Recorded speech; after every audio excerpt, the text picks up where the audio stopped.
Welcome to Toyota Time with Timmy the Toolman and Sean. Today we have a returning special guest, my buddy Ton. If you remember, we did the timing belt job on his 2008 GX470, the 4.7 liter V8 motor. That is awesome that Toyota built. And what we're going to do for Ton today is we're going to replace his CV axles. The reason why Ton wants to replace the CV axles is because he's hearing a clicking sound. And that's one of those telltale signs that let you know the CV axle is at the end of its life. Usually it's on a turn, and whatever wheel is on the outside of the turn, it's turning faster than the inside wheel, and you hear that clicking sound letting you know, yeah, the CV axle is on its last legs and it's time to get in there and replace it. You could just replace the one CV axle that's making noise, but Ton's going to go ahead and replace both just as preventative maintenance. Another reason why you would want to replace the CV axles is because you tore a boot, and you don't want to get a reboot kit from Toyota or an aftermarket reboot kit. You just want to swap in new axles that have new boots on it and just call it a day. So you have options. If you are looking at a torn boot, you could get the reboot kit, and you can follow the video we did on a third generation Toyota 4Runner, which would probably translate to a GX470. There's not too many big differences with CV axles. They're all sort of the same. So we're going to get the front end jacked up, supported on 6-ton jack stands. We're going to get the wheels off, and we're going to drain the differential to get ready to pull the axles. But before we get started with all that, let's show you the parts Ton got for this job. I'll start by showing the CV axles that Ton bought. These are Toyota remanufactured axles. The axles he bought have a better inner boot. There are choices of axles you can buy, and he chose the ones that supposedly have a better inner boot. Here's the part number for those axles. When you do this job, it's recommended to drain the differential gear oil out, because when you pull the axles and you have the front end of the truck jacked up equally, gear oil is going to spill out. If you renewed your fluid recently and you don't want to lose the fluid, then what you would have to do is you jack up one side at a time, tilting the axle, so when you do pull the axle out on that lifted side, no gear oil is going to come out. If you do follow our lead and drain the differential gear oil, you're going to want to buy a new fill and drain plug washer. The fill plug washer is a crush type of washer, and that part number is 12157-10010. The drain plug washer is a copper washer, and that part number is 90430-24003. The drain plugs on these Toyota differentials are known to get really stuck inside the differential. It's a common problem, and it's a hex type of plug. What ends up happening is you end up stripping the damn thing out. We're hopefully not going to do that, but if you found that you ended up stripping it and you had to chisel the thing off like we show in a video, if you click on the link above, you can see that video, how we share with you a few different ways you can get a stripped drain plug out. Here's the part number for that drain plug. And we decided, just as a precaution, if we had trouble getting the fill plug off and we had the damage of getting it off, the fill plug part number is 90341-18032. The final option for this job is, because you have the CV axles out, you could replace the differential seals, and that's purely optional.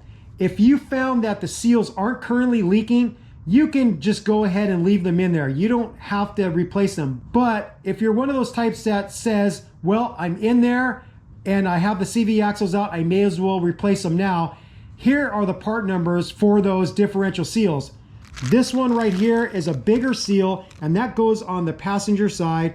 And then the driver's side seal part number is 90311-47027. I already got underneath Ton's rig, and I see no signs of either of those seals leaking, so we're not going to replace them as part of this job. But if his seals ever develop a leak, well, you're going to get another video out of it. And it looks like it's going to be very similar to the video we already did on this job. If you click on the link above, you can see how we replaced the front differential axle seals on a third generation Toyota 4Runner. You would just have to pay close attention to how far the original seals are driven into the axle housing and replicate that, because I don't know if the GX470 is the similar spec of having it 5 millimeters in from the face of the housing. So that's all the parts for this job. We're gonna get the rig jacked up, we're gonna get the tires off, and we're gonna get the front skid plate out of the way. Now, we're not gonna be able to show the removal of the skid plate for you because Ton came over my place with the skid plate already removed, but we know you can figure it out. If you're gonna tackle this job, we pretty much know that you'll be able to figure out how to get your front skid plate off. It's just a series of a bunch of 12 millimeter bolts you have to remove, and then you could drop it down to the ground. All right, we've got the vehicle jacked up and supported on 6-ton jack stands. We're actually supporting the vehicle on the rock rails, not the frame, but if you didn't have rock rails, you just wanna put the 6-ton jack stands under the frame. And then we have both of the rear wheels chocked so the rig doesn't roll anywhere, and we have the emergency brake set really tight, so the vehicle's not going to go anywhere. Engine skid plate has already been removed, and you'll just have to get that done too. For these wheels, a lot of times if you want to be careful about your little plastic covers damaging them, you can remove them with a little pry bar. We just test fitted the socket, and it's not going to damage the decorative cover when we remove the lug nut, so we're just going to leave them connected. I'm using my 20-volt DeWalt gun to zip them off. He's got a locking lug nut, so it's going to make it harder for someone to steal the wheel. So you have the same thing. You're going to have to use your special key to take off that lug nut. Okay, and we're going to do the same with the other side. We're underneath the rig, and the drain and fill plugs for the front differential face the driver's side. Both of them are a 10 millimeter Allen. I tested breaking free the fill plug, and I can break it free. Like usual, the drain plug is not breaking free. I just tried it out with a little bit bigger than a 12-inch breaker bar, no dice. And I don't want to strip this thing. I want to get it off clean. So from experience, I know if I heat up with a butane torch around the outer diameter of the plug, I could assist with the breaking free of the plug from the differential. What I believe is the issue is it's the copper washer bonding really strongly with the fill plug and the differential itself. And it's not necessarily the threads of the plug getting stuck in the differential, but it's the copper washer. When you're draining a differential or a manual transmission or a transfer case, you always want to make sure you can get the fill plug out first before draining your gear oil, because if you drain the gear oil out and then you realize that the fill plug is stuck in there and you can't get it out, now you've basically screwed yourself, because you now have a dry differential or transfer case or manual transmission with no ability to fill it up with gear oil until you can figure out a way to get that fill plug out. So I already know I can get the fill plug out. I'm going to get the butane torch and I'm going to heat up around this plug a little bit to hopefully assist breaking free this plug.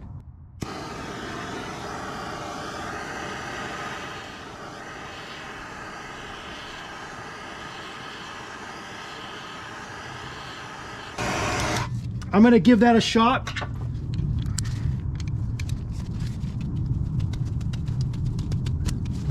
It's still not going. I'm going to give it some more heat.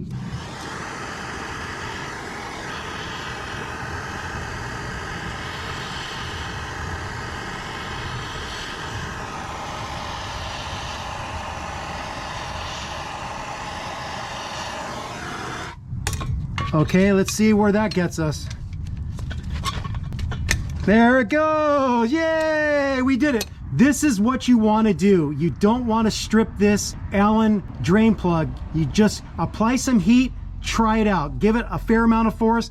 If it's fighting you, stop, apply more heat, and try again. You just don't want to strip this thing and cause yourself a big headache of now having to either weld a nut on there or take a cold chisel and chiseling it lefty-loosey to get the plug out. It's better to get it out clean with the application with a little bit of heat from a butane torch. Now here's a safety precaution. If you used heat to break this free, that sucker's gonna be hot, so just know you don't want to touch that with your bare hands or even your gloved hand unless you have like thick gloves. I have latex gloves. I don't want to touch this. When you get your drain plug off, take a look at the debris on the magnet. This is a good indication of the health of your differential.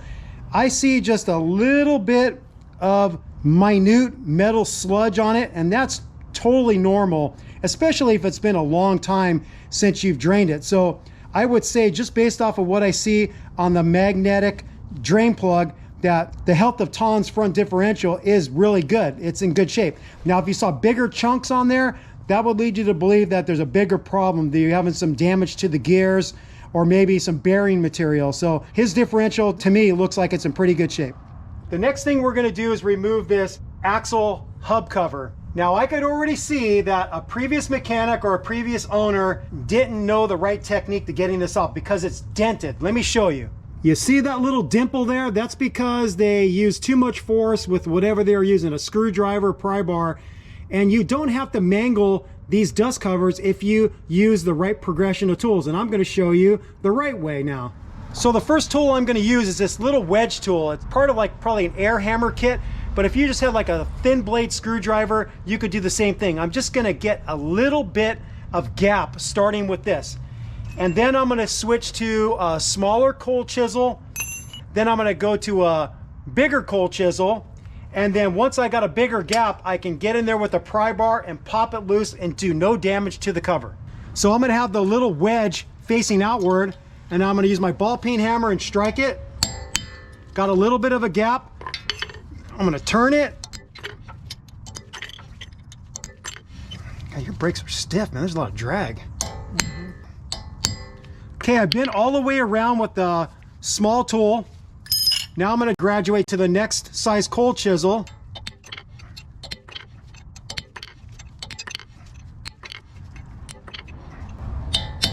Now I'm gonna graduate to the bigger cold chisel.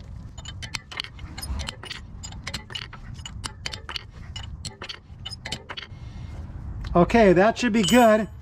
And then with the little pry bar, I should be able to just hook it in here and pop it this way and it'll pop off. Just like that. And you just successfully got it off clean. But again, you could see that dimple there that somebody caused because they just didn't have the right technique. Next thing we want to do is we want to straighten out this cotter pin and get it out and remove this adjusting cap off the axle nut. I'm just going to use a decent sized pair of dikes. I'm going to bend it. We'll switch to a pair of straight nose needle nose pliers. Okay, that's pretty straight. I'm going to tap it a little bit, and then you can lever it out. You can grab the head of the cotter pin and then use the axle nut as a fulcrum or the adjusting cap and just start twisting outward. You just got to keep on taking bites and then you can get it out. That's a pretty easy method. You just slide this sucker off, and now we got to get a big socket on here. This axle nut is a 35 millimeter, just like on the 3rd generation Toyota 4Runner and 1st generation Toyota Tacoma. I'm going to zip it out with my DeWalt gun. If you don't have an impact gun, you have a couple choices. What you can do is you can put the wheel back on, lower the vehicle to the ground, and then the wheel is going to give you the friction you need to be able to get onto this with a big breaker bar. I would suggest a 2-footer, and then you can put your weight into it and break it free. Another way to do it, if you have somebody helping you, is they get in, they put their foot on the brake is clamping on the rotor, holding it firm, and then again you get on there with a big breaker bar and you break it free. But a gun is much easier, so I'm going to use the gun.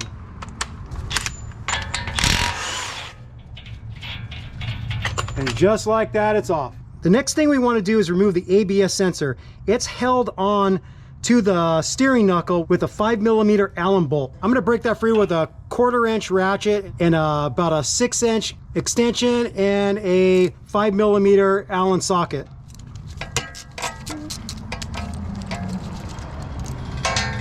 Now I'm hoping I could just twist this and break it free. Oh, it's coming out no problem. There we go. And you can see that's the little sensor that takes a reading off of the metal ABS tone ring to let the system know if the wheel stops turning, it's gonna pulsate the brake so you don't go into a skid and go off a cliff and die in a fiery crash. Okay, now we have to remove some clips here to get the rest of the wire free of the knuckle. The ABS wire has a couple clips attached to this metal bracket, so instead of removing the two plastic clips, I'm gonna attack it right here with this 12mm bolt. I'm gonna remove that bolt and then I can remove the bracket from the knuckle. To get this 12mm bolt out, I'm gonna use my Milwaukee long reach ratchet with a 3-inch extension and a short 12mm socket.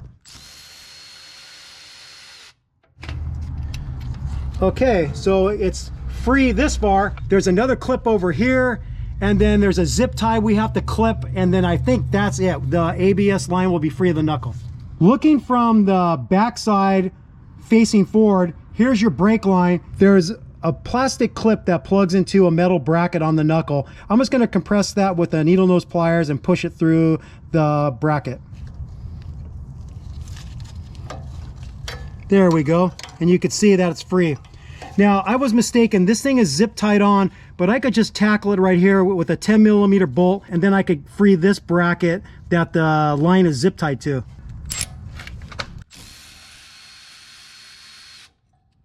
Okay, our ABS line is completely free. So I'm just gonna lay this up onto the upper control arm out of our way. The next thing we're gonna do is break free the outer tie rod from the knuckle. It's got a cotter pin, so I'm gonna straighten out the cotter pin first and pull that out. I'm going to use the same pair of dikes I used before. Straighten it out. Finish it with a needle nose pliers. Straighten it out a little bit better. Okay. See if I can knock it out a little bit. And then I'm going to do the same thing. I'm going to grab onto the head and lever it out. Okay. Got the cotter pin out. That looks like it might be a 19. Yep, it's a 19. On this one, I'm going to use my little 3/8 DeWalt gun. It's a smaller gun. Hopefully it could break it free. If not, I'll have to go to the bigger gun. I'm using a deep 19mm impact socket. And that came off no problem. The socket is stuck on there a little bit. Okay, now we're going to get a puller on here and break free the tie rod from the knuckle. Now, some people like the big hammer technique where they mash on this thing with a ball peen hammer or a little sledge. I don't like that technique. It works, but you mash up your components. So what I'm going to use is a puller that I have from this front end service kit made by OTC. You want to make sure that the tines go in between the boot and the knuckle. You don't want to capture the boot and rip it, especially if your tie rods are in good shape. So you screw down the rod onto the stud of the tie rod. You firm it up, and now I have to get onto this with a socket and just slowly apply pressure till it breaks it free. Okay, this puller ends up being a 19mm.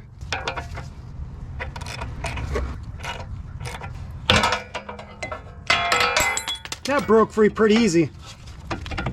On to the next step. The next thing we're going to do is we're going to break free the lower ball joint from the knuckle. It's held on to the knuckle with two 19mm bolts. I'm going to break it free with that little DeWalt gun with a short 19mm impact socket. Okay, the little DeWalt's not up to the task. I'm going to have to go to the bigger gun. All right, I got my big 20-volt DeWalt gun with a short 19mm socket, and we'll get this thing free.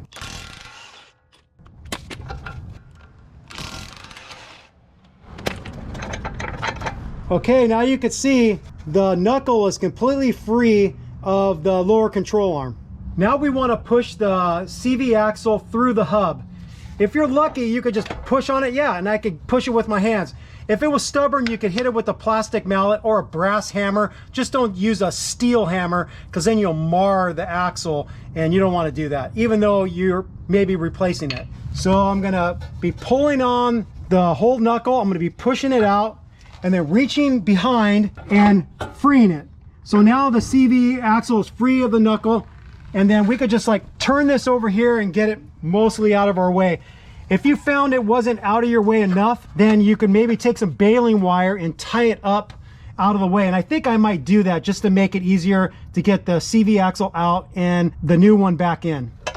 We tied the knuckle out of the way. At first, I hooked up some baling wire to one of the pins for the brake pads, but then it was still flopping over this way, and then Ton suggested, hey, why don't we hook up some baling wire here? So we put it through the connection for the tie rod, and then pulled it over to the frame, and now it's fully out of our way. You can see how much room we have to work to get the CV axle out and back in. So we suggest you do this. Get this thing out of the way so you're not fighting it. We're now gonna get the CV axle out. You have some options on how to get it out. You can try to get a pry bar right in there and pry outwards to pop it free of the differential, because there's a little C-clip that sets it into the differential. On this side there's a axle tube, and on the driver's side you have it going right into the main clamshell of the differential. Another method is you can get on here with a brass drift or a punch and hit it with a ball peen hammer outward, and you can drive it out that way. And the third and final way that I'm going to try for the first time is I have a slide hammer puller set from OTC, and the factory service manual actually shows using a slide hammer puller to get the CV axle out. So I'm going to give it a shot and see how well it works. And then on the other side, I'll show you the method using a brass drift and a hammer to knock it out. I'm showing you how this puller is gonna grab onto the CV axle to slide hammer it out. I'm showing you from the underside because on the upper side you're not gonna be able to see it, but I'm gonna actually do it from the upper side, from the wheel well. So it's just gonna hook onto this lip, and then I'm gonna just slide hammer it and break it free of the differential. But now I'm gonna go out to the wheel well, get it on top, and slide hammer it from there. Okay, I've got it hooked on there. I don't know if it's gonna work or not, but let's see. The hook slips off. Let's see if I could get a better grip on it. Nope, it's slipping off in there. It doesn't get a good enough purchase. I don't think that's gonna work. I think I'm gonna have to go to the brass drift and the hammer technique from below.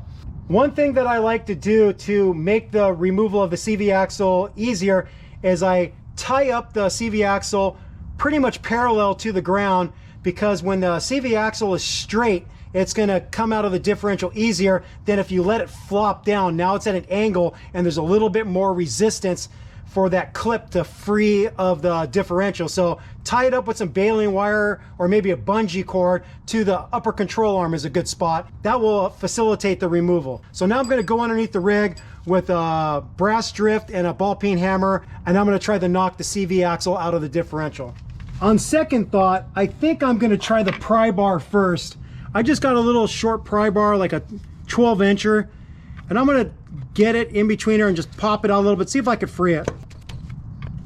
You do have that little dust seal there, but yeah, I tweaked the dust seal just a little bit, but I think I popped it out. Maybe not all the way. I'm gonna finish it with the brass drift. You're gonna get a little bit of gear oil coming out. Gotta hit it a few more times.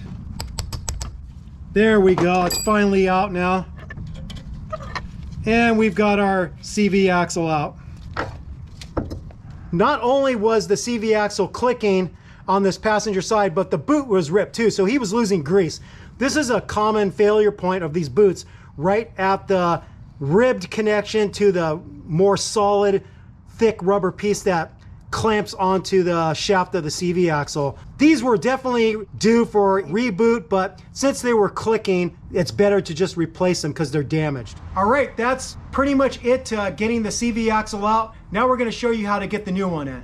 It's never a bad idea to match up the replacement part with the old part, and these things will expand out, and so it's not a dead giveaway you got the right size, but everything looks right. The length of the threads, the length of the splines on both sides, so it looks like it's the right part. One thing that's interesting, so come on over here, see this like shinier spot right here? This is where the differential axle seal is riding on this part of the CV axle. It's shinier, it's a witness mark. It's riding pretty much dead center on there. So to facilitate getting the CV axle in, they say to put this C-clip with the open edge facing downward. So when you're going in with the CV axle, you want to face the opening downward, and that helps facilitate the insertion. I like putting a little bit of multi-purpose grease in here to help it be a little bit stickier so it doesn't slide around on me, and then this way it'll hopefully stay put when we're going in with it. And I'm going to lubricate the splines also with a little bit of this multi-purpose grease. All right, so I'm going to slide this CV axle right into this spot right here, rest it there, and now I'm going to go underneath. I'm going to be supporting the CV axle with one hand while I'm helping insert it with the other. I'm looking for that spot that has the opening. I'm going to use two hands to help get this into position. So you have to feel for the splines lining up. And I felt it line up, so that's where I'm going to now need to start pounding on it. So I'm going to hook the CV axle with my baling wire and let it rest right there. Now what I'm going to do is I'm going to get a long pry bar coming in from the wheel well, and I'm going to pound it into position. To give this method a try, I've seen guys be successful doing this. You line up the splines first, and then you just shove it from the outside in and see if you can get it seated. And I'm having no luck. Okay, I'm giving up on that. So I have what looks to be like a 18-inch pry bar. You could use a little bit smaller, maybe a little longer. And you remember the rib on the inside joint of the CV axle, it has a rib facing the differential and it has a rib facing outboard. So I'm going to capture one of the ribs facing inboard, and then I'm going to hammer with my ball peen hammer onto this long pry bar, and I'm hopefully going to be driving it in. It's going. It's going in? Yep. It went in about half an inch right now. There you go. I think that might be fully in. I'm going to go underneath and verify. You'll know that you're in. A couple telltale signs is that the little silver dust cover is kind of equal with the end of the axle housing. And then if you pull this in and out like I'm moving it, you can feel that the C-clip is captured in the little groove inside the differential, letting you know it's fully seated. So that's going nowhere. That's fully seated. And I gave it a few extra strikes out there and it felt completely solid. It wasn't driving in anymore. So this side is basically done. We just have to put everything back together. Now we're going to work on the other side. We're ready to insert the axle shaft into the hub. I put a little bit of multi-purpose grease on the splines, and then I put a little bit on this surface because this surface rides on a seal right here. It's a dust seal to keep debris out of the wheel bearing area. You have to support the knuckle with one hand. With your other hand, you got to get your CV axle and you have to insert it into the hub. Line up the splines. I know it started, so I'm just going to get the nut on there and just lightly draw it in the rest of the way, because it's fighting me a bit. You don't want to get an impact gun on here. You want to have a feel for it. So I'm just going to get on here with a short ratchet and 35mm socket and slowly draw it in the rest of the way. You can get your head in here and watch from the back side and just see how everything's lining up. This one's really got a lot of resistance, man. God damn. I've never seen this before doing CV axles. I've done quite a few. This axle shaft was pretty stiff going all the way into the hub. So to help draw the axle shaft fully into the hub, Ton got into the vehicle, put his foot on the service brake and held the rotor steady while I tightened the 35mm nut and fully seat the axle into the hub. Now it's fully seated and we're going to go on to the next step. When you disconnect the knuckle from the lower control arm, the spring is going to pull the assembly up. And to facilitate getting the lower ball joint bolts started back into the knuckle, capturing the lower ball joint, we got our hydraulic jack underneath the lower control arm. We jacked it up to where it meets up with the knuckle. This is not a have to, but it's a nice thing to do. I'm going to put a little 242 blue Loctite. This is the thread locker that doesn't have a really strong bond like the red stuff, which is like almost permanent. So I would apply a little bit of blue 242. You just shake it up and apply some to the threads. I first cleaned this bolt up with a little bit of brake cleaner. That's enough. Okay, I've got that one started. Now I'm going to get the other one started. Okay, and I got this side started. We're not going to torque the lower ball joint bolts just yet. We're first going to get the tie rod connected to the knuckle and that torque to spec. So you got to slide the shaft in, put your castle nut back on. I'm going to first just get on here with the ratchet and cinch it down. Now here's a common thing that some people might not know. Inside the tie rod there's a ball, and when you're tightening the castle nut and there's a little bit of resistance on the threads, the whole shaft is going to turn. You're thinking like, well, how do I overcome that? Well, if you get a jack, whether it's a bigger hydraulic jack or a bottle jack, and you put weight underneath the tie rod, pushing it into the knuckle, it's a tapered fit. So if you put enough force on here, it's going to lock that tapered shaft into the knuckle, and then you can finish tightening and torquing the castle nut to spec. And all you need to do is put a little weight underneath there to stop the shaft from spinning.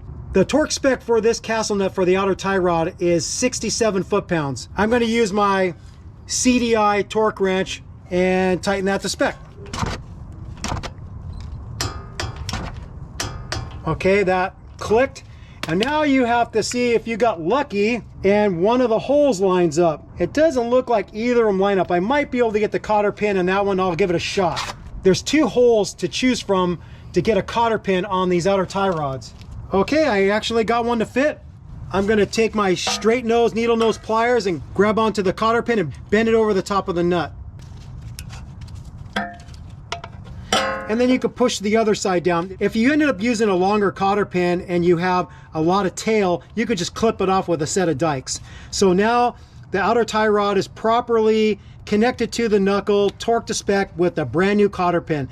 I do not recommend reusing cotter pins. That's a bad idea. Always use a fresh cotter pin. I've got my bigger torque wrench that goes up to 250 foot-pounds, deep 19mm socket, and I'm going to torque these lower ball joint bolts to 118 foot-pounds. I'm going to give them a few turns first equally. That one hit, and that one hit. I'm just going to double check. Okay, the lower ball joint bolts are properly torqued to spec. Now we're going to torque the CV axle nut to 173 foot-pounds. Ton is in the driver's seat. He's applying pressure to the service brake, locking this rotor firm, and I'm going to get onto the nut with a 35mm socket and my big torque wrench and torque it to spec. And there it is, 173 foot-pounds. Now you want to put the adjuster cap on, and you have to find where the hole on the axle shaft is going to line up with one of these slots. So I don't like that, I don't like that. That looks like it's lined up pretty good. I'm using a pretty good size cotter pin. I'll put a link to these cotter pin kits I'm using for this job. I have one kit with smaller cotter pins and this one that has bigger cotter pins. So you're going to want to put the longer side facing outboard to where you can bend it over the axle shaft. So slide that sucker in and then grab a pair of dikes or your needle nose pliers, grab the edge and bend it over the axle shaft. Now that's a little long. I'm going to clip that. Watch your eyes when you're doing this. I'm going to push that in a little bit and that's ready to go. Now we're going to get our dust cover back on. You put it on here, line it up as best you can, and then tap it in gently with the plastic mallet. Don't use a steel mallet or even a brass mallet. Okay, that's fully seated. All right, we're going to get the ABS line reconnected to its multiple points. I'm first going to get this little clip inserted. I'm going to plug it in right here. Next, I'm going to insert the 10mm bolt that holds this bracket to the middle part of the steering knuckle. Okay, that's started. The torque spec for this is 10 foot-pounds. I'm not going to bother torquing it to spec. I'm going to use my shorty ratchet, about a 3-inch extension and a 10mm socket to tighten that up. Okay, that's tight. Next, I'm going to get this other bracket connected with the 12mm bolt. Okay, I got that one started. I don't know what the torque spec for this one is, but again, I'm just going to go by feel. It's not a big deal that you have to really torque this to spec. Just go by feel and call it good. That German spec we all know and love, good and tight. Okay, that's good and tight. Now we have to get our ABS sensor in. What I like to do is I like to put a little bit of grease on this rubber O-ring, so the next time you have to remove it, it's gonna come out a little bit easier for you. So I'm gonna wipe this up just a little bit, get the dirt off there. I'm gonna use my grease gun and just apply a little bit of grease. Smear that onto the O-ring. And then I'm gonna insert it into the knuckle. Okay, now I just gotta get the 10mm bolt in there. And remember, this is an Allen bolt. The torque spec for that Allen bolt is 73 inch-pounds. Again, I'm just gonna go by feel. Okay, that's good. Okay, now we're gonna get the tires back on. I'm gonna show you the method that I learned a long time ago at a Chevron gas station I worked at in the 80s, how not to strain your back doing this. So get it close to the hub, sit down, and straddle the wheel with your leg and brace your forearms against the inside of your thighs, and then scoot it in, and then take a look at the stud pattern, line it up, and just kind of lift with your legs and your arms at the same time, and there's no strain on your back. It's really easy. It's better than standing up and leaning over and using your back. You're using your legs, which are strong.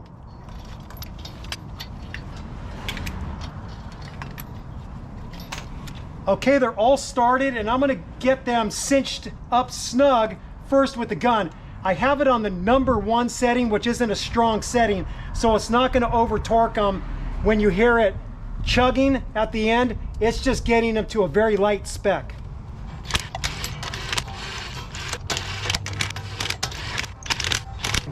We'll do the final torquing of these lug nuts once we drop the vehicle to the ground. Before we drop it to the ground though, we're gonna get a little bit of gear oil into that differential and then drive it into my garage, which is perfectly flat, and finish topping it off in there.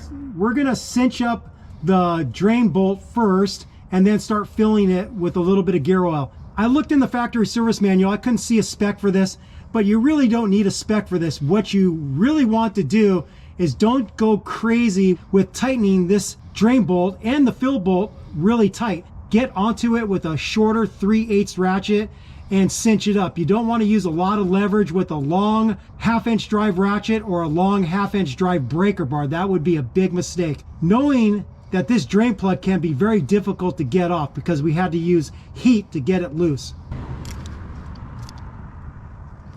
Going like good? I don't want to go too tight. Tana's okay with the amount of tightness, that German spec of good and tight. Now we're gonna get our little cheapo O'Reilly's gear oil pump, and we're gonna pump in some synthetic 75W90 made by Redline. You could use whatever gear oil you want, but we're gonna use the synthetic Redline gear oil. Here's the little pump, and the way this applicator tip is made, it could cinch in there with these little ridges. This is a kind of laborious process of pumping it in. If you had an electric pump, that would probably be a lot easier because your arm gets tired working this thing over and over again. And I'm gonna give this job to Ton since it's his rig. And we're not gonna show this, that would bore you to tears. We got a little bit of gear oil into the differential. We lowered the vehicle back to the ground. And now Ton is going to torque the lug nuts to 85 foot-pounds. The torque spec in the factory service manual says 83, but I just usually round up to 85 and call it good. It's always good to go in a star pattern, crisscrossing, getting them all up to the spec.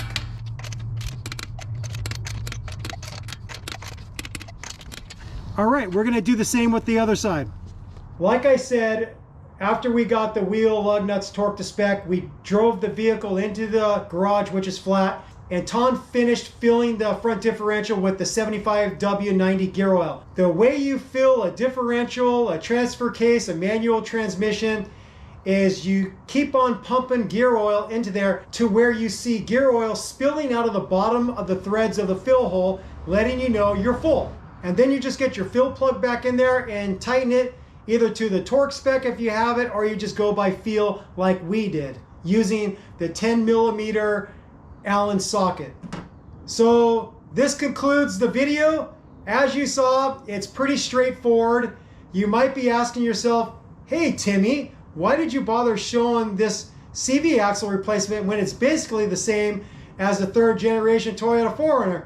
Well, the reason is that when somebody searches for a video for a GX470, they might find our 3rd generation Toyota 400 CV axle replacement, but not figure out that they could use that as a tutorial to do it on their GX470 or maybe an LX470, because I'm assuming the LX470, which is the kissing cousin of the GX470, I'm assuming they're going to be pretty darn similar. So we made this video so people with a GX470 could find a tutorial on how to replace their CV axles. That's why we did it. With all that said, we thank you for watching Toyota Time with Timmy the Toolman and Sean and special guest Ton. Thank you for watching. Thank you for subscribing. If you have any questions or comments, do that below. Take care. Bye-bye. Sick mods and sick Lexus GX470s. Peace out. Bye-bye. Happy wrenching, people.